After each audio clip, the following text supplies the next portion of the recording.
olw'ensonga buli ggombolola yaweebwa kompyuta era bwe tunaalaba nga kompyuta ezo nina essanyu lingi olunaku olwaleero okuzikozesa. Bane mwebale nnyo, mwebalire ddala. Nyabo ow'ekitiibwa Nalubwama, ssebo omumyuka wange owokubiri mu lukiiko luno olw'essaza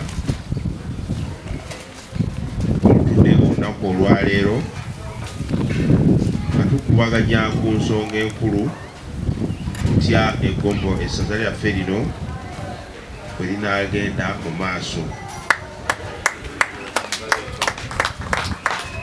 Kigenda kukwatizibwa ekitongole ky'ebyenjigiriza. Ensonga eyo mbasaba abavunaanyizibwa mugigoberere, kubanga tuyinza okutuuka ku lunaku olwo ate ne bagamba wakyaliwo obuzibu kino nekiri, naye gwe beddala bulungi okulaba nti ensonga eguka bulungi ate n'omulimu gugwere ddala bulungi. Tulina ensonga endala, ensonga y'etti gw'amasaza, era wano mu Kyaggwe tulina okwadoputinga ekintu ekyo nti azannya mupiira gwa masaza, tazannya mupiira gwa masaza, tazannya mupiira gwa ggombolola. Kijja kutuyamba okufuna abaana ki abalala abato abavaayo okulaba nti empiira yeeyongera okukola wano mu Kyaggwe.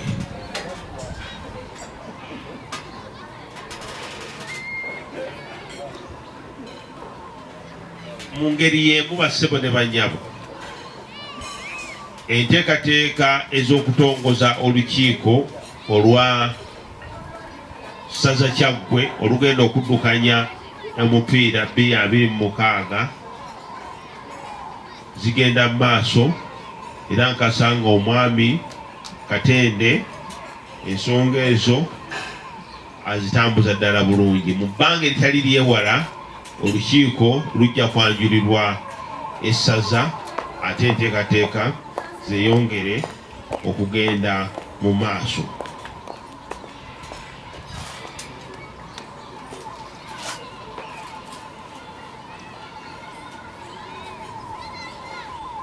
Bassebo ne bannyabo, nja kubireevu wabula kyensaba nga bwe kirambikiddwa nti bw'oba okozesa sente ezo ziyingidde ate ne zifuluma, sente ziwandiikibwe. Tulemenga kusirika busirisi tukozesa sente ate n'ogamba nti oziyingiza ki mu kitongole kya ziba ziyingidde naye ate ne zikozesebwa. Twagala okwongera okulaba nti no ekitongole kyongera bitongole bingi byongera okulaba nti biyingiza bitya ssente ate ne zifulumizibwa ne zikozesebwa okuvaamu ddala omulimu ogw'amaanyi. So basaba buli ssente gy'okozesa yonna giwandiike. Oba olina ka lisiiti ng'obadde ku mirimu gya Bwakabaka, olina w'olidde akamere kuwandiika mu ssaza Kyaggwe, otuleetera lisiiti ng'okozesa ssente bwezi, transport gw'okozesa, amafuta g'okozesa ng'oli ku mirimu, ezo zonna ssente ziba ziyingidde ate ne zifuluma. Kijja kutuyamba okufuna ekifaananyi ekituufu. Naye ne mbasaba nti bw'obanga oweereddwa omulimu, gezaako okulaba nti onoonya butya bw'ogenda okufuna ssente. Yakuddako emabega katono ku nsonga y'ettaka erifunikiddwa ku ggombolola ng'ebigwe ow'akatimba, Bugwe ow'ekikomera ekizimbe, abagombolola nekyembasaba mwe mujje mutugambe nti ettaka liri tulirina eritaliiko muntu era ddala tukakasa nti ettaka lino eki lyaffe. Ekisooka kwe kusimba emiti buli we liyita. Emiti tugirina wali mingi nnyo, tugisimbe tulage nti ettaka eryo liyita wano ne wano ne wano, ate tugirabirire. Tuleme kusimba busimbi, wabula tulime emiti ku ttaka eryo. Ekiseera ekiba kituuse nga tugenda dikozesa, ate tulabe emiti egyo oba bwe tunagiggyawo, kubanga ettaka lingi lituvuddeko olw'ensonga nti tetulaga we liyita, ne kiyamba abantu okulitwala.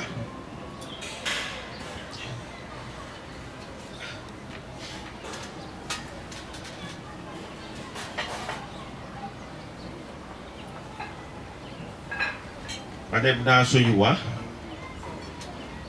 sewulira bulungi, njogedde ku bintu bingi ebitonotono naye ng'ate byandibadde binyiko okusinziira.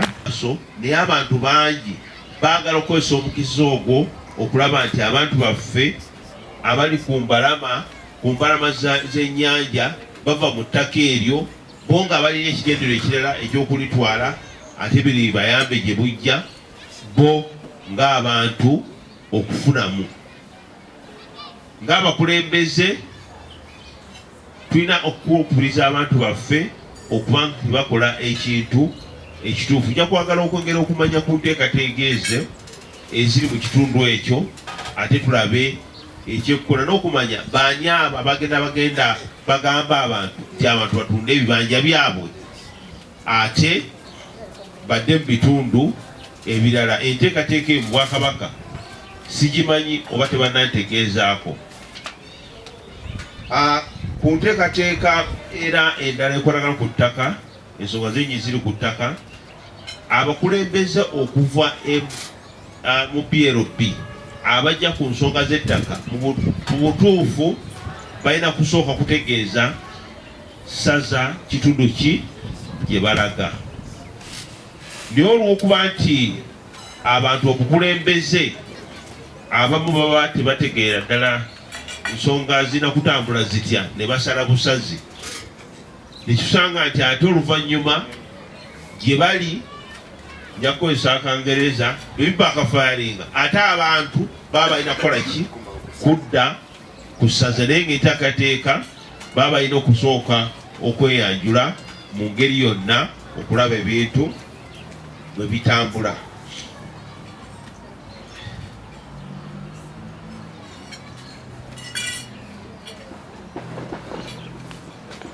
Eri ku nsonga eno emabegako awo twaggulawo okutunda emijoozi, naye abantu bangi tebettanidde kugula emijoozi wano ku ssaza, ate nga weegiri.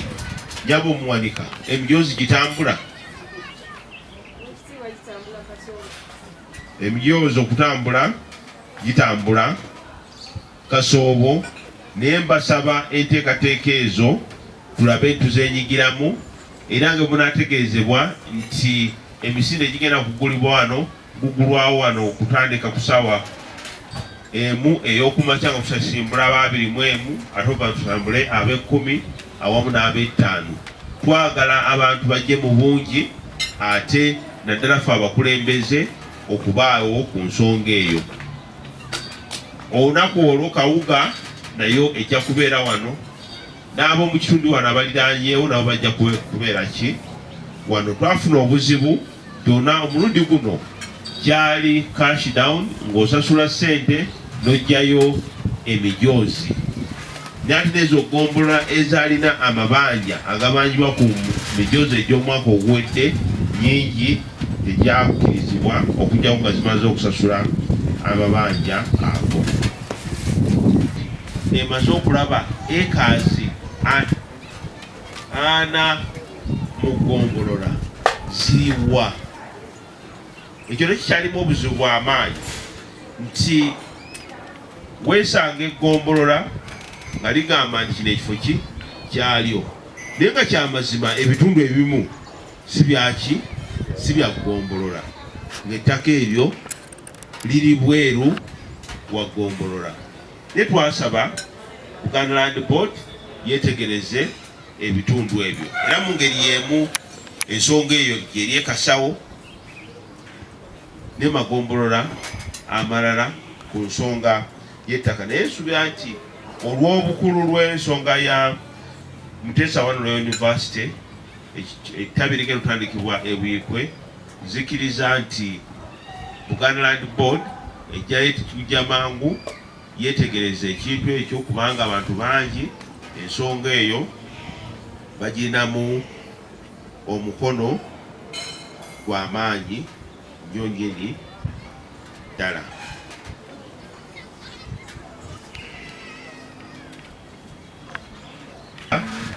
Abamyuka bange abagenda nga balambula ggombolola naye ng'ate balambula emiruka egyo okulaba biki ebigenda mu maaso.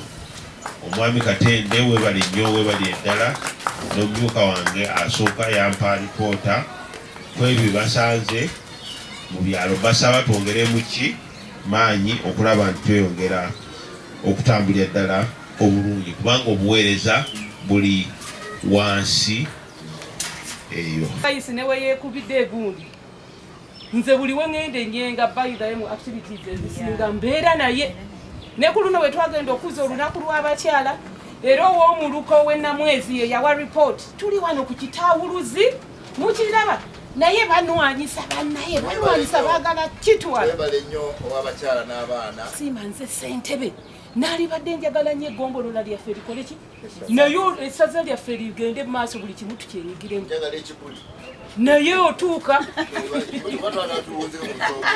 enatisunga ow'ekitiibwa Ssekiboobo tunoonye sitayiro gye tukozesa awandiikire ab'amagombolola abo abawandiikire tukwotinge ne councils ez'emirundi katutandikire ku council attendance.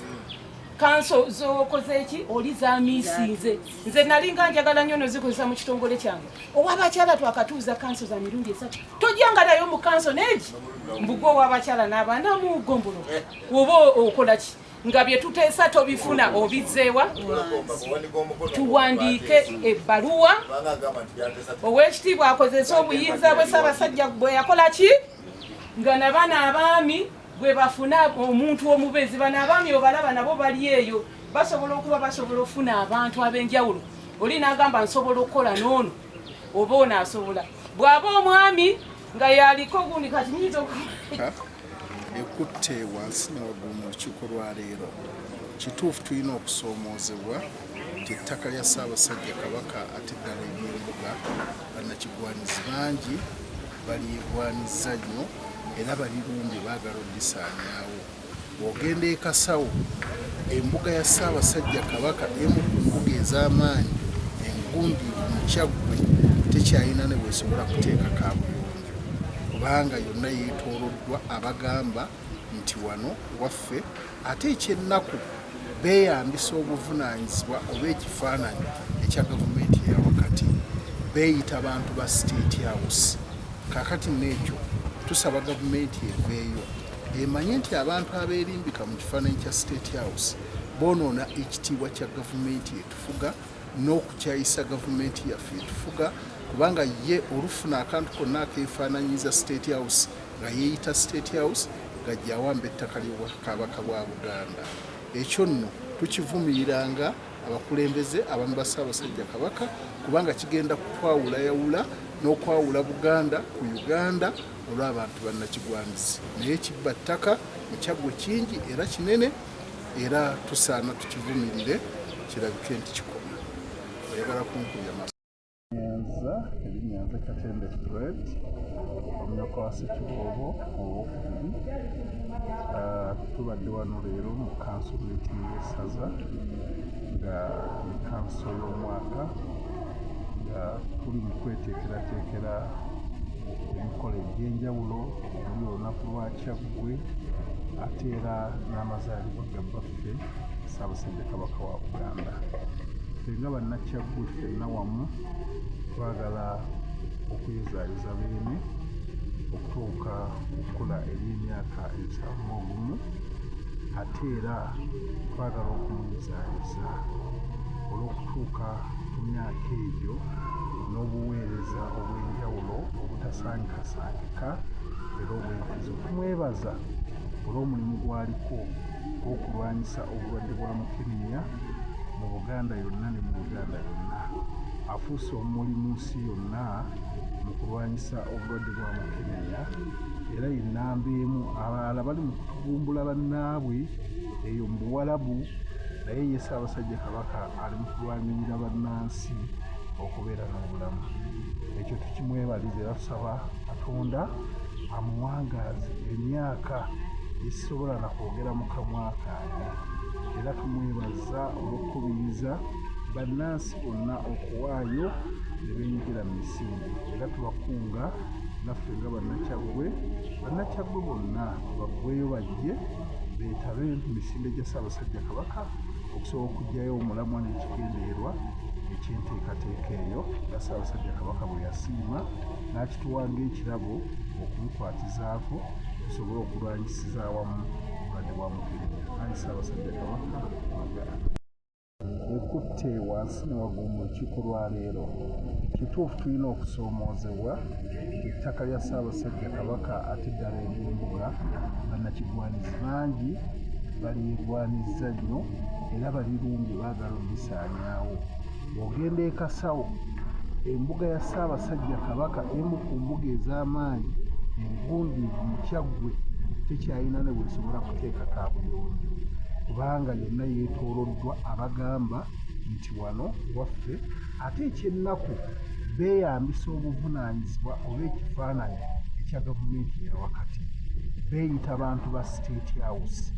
Kaakati n'ekyo tusaba gavumenti eveeyo emanye nti abantu abeerimbika mu kifaananyi kya State House boonoona ekitiibwa kya gavumenti etufuga n'okukyayisa gavumenti yaffe etufuga, kubanga ye olufuna akantu konna akeefaananyiza State House nga yeeyita State House ng'ajja awamba ettaka ly'Obwakabaka bwa Buganda.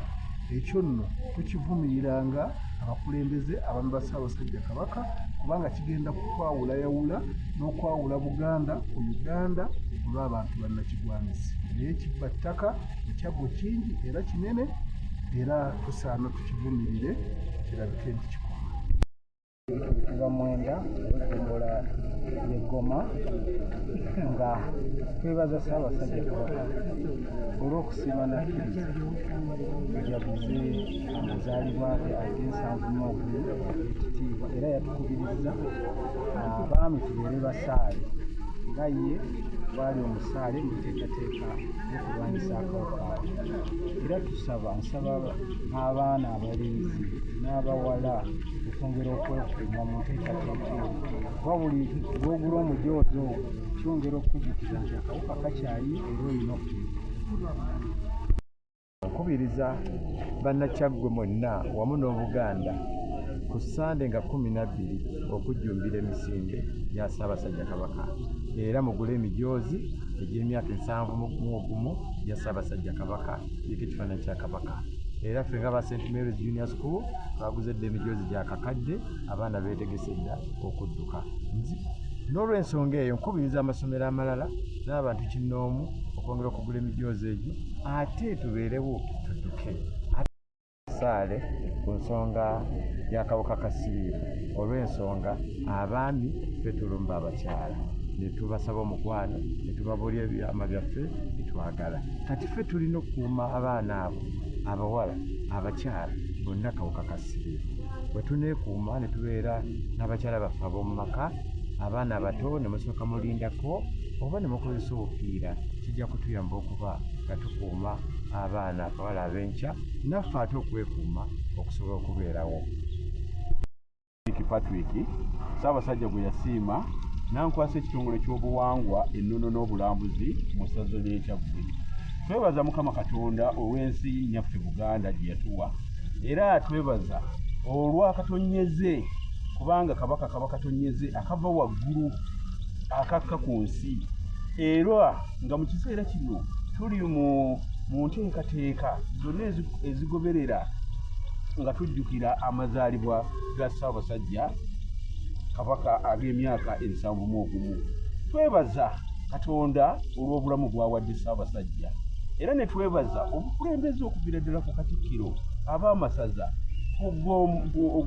okuviira ddala yonna ku magombolola ne ku byalo yonna okutuukira ddala awamu. Mukama otukoze obulungi obutagambika era nga nze Ssekabembe ndi wano ku ssaza Kyaggwe wano omuzungu we yasinziira n'agamba this is the pearl of Africa. Ekyo nno kyali kikulu nnyo kyayingira mu byafaayo nti nno Katonda yatuwa ensi eno ekkula era oyo yali omuzungu Churchill. Kati mu nsonga nga tujaguza amatikkira ffenna ab'Ekyaggwe twagasooswazizza era tubadde mu lukiiko olwa kanso nga tuteekateeka okulabika nti nno buli gombolola ekola ekyoto ate n'okukola enteekateeka y'okudduka buli omu abantu gye banaayita. Abantu bonna basabibwa okugula emijoozi, bakubiriza okugula emijoozi ate twettanire enteekateeka yonna ey'ebyoto. Era olw'okuba nti enteekateeka y'ebyoto etandikidde ddala mu magombolola nga n'olwaleero egombolola ya Ssaabawaali Buyikwe eri ku Kyoto n'amagombolola amalala, naye ku ntikko ey'essaza tujja kubeera n'okutongoza Nnalulungi nga 12 ku lunaku lwe lumaliriza emisinde bwe tuti nga tutongoza enteekateeka za Nnalulungi. Kasibet Hope Speaker Mukono District Local Government, njagala okutwala omukisa guno okwebaza Katonda olwa emyaka gy'awadde Ssaabasajja Kabaka emyaka 71 egy'ekitiibwa era twagala okumwebaza olw'obukulembeze bwonna bw'akoze mu kiseera kye naddala bw'avuddeyo okutukubiriza mu misinde, bw'avuddeyo okutukubiriza mu kulima ate nga tulima n'ekigendererwa ate era n'okukuuma obulamu bwaffe n'ekigendererwa. Twagala okuyozayoza ennyo Ssaabasajja Kabaka ne ku mulundi guno bw'avuddeyo n'omulamwa era okukubiriza abaami okubeera abasaale mu kukendeeza oba mu kutangira ensaasaanya y'akawuka ka Mukenenya eri abakyala era n'abaami abawala. Masomo gye tukwebaza kubanga olengerera wala era erinnya lyo nga bwe ligamba. Abaami muli basaale nnyo mujja gye tuli n'ebigendererwa byammwe nga bingi. Oluusi ate ffe abakyala ne tutamanya nnyo n'ebigendererwa byammwe. So mu mbeera eyo mukakyasanaweya mutukwata mu butamanya, mutukwata mu ngeri y'amavumbavumba nekituviirako okulaba nga twongera okusaasaanya kwa Kaka Mukenenya. So ku mulundi guno nga tugenda okudduka emisinde egya Ssaabasajja Kabaka ku lunaku olw'Essande tubakubiriza tuddeke n'omulamu ogwo ogukubiriza abaami okubeera abasaale ennyo. Bw'oba nga olina gw'oyagala sooka mwekebeze ako Kaka Mukenenya.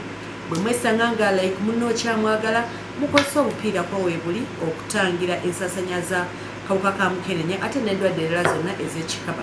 Ate twongera n'obbakubiriza okuyimirirawo ku lwa spouses bammwe, ku lw'abaagala bammwe mubeere ekyokulabirako ekirungi eky'omwami okubeera ng'olina omukyalo omwo ate era ng'omwekuumidde ebbanga lyonna. Twagala okuyozaza ennyo Ssaabasajja Kabaka nga Mukono District Council nga tukwagaliza amazaalibwa ag'ensanvu ag'ekitiibwa. W'olukiiko lwaffe luno olw'essaza Kyaggwe ne bakadde bange bwenna ngalo otyo munansonyiwa ndimu olusomesasomesa omutula ennyo neraliga katwongera okwaniriza okwogera kwa mukadde waffe n'engalo eza ewa okubiriza olukiiko luno olunaku olwaleero. tweyanziza nnyo simugamba sabe tuyimye twanirize nzija beti ntya nnyo okutula ku mwanya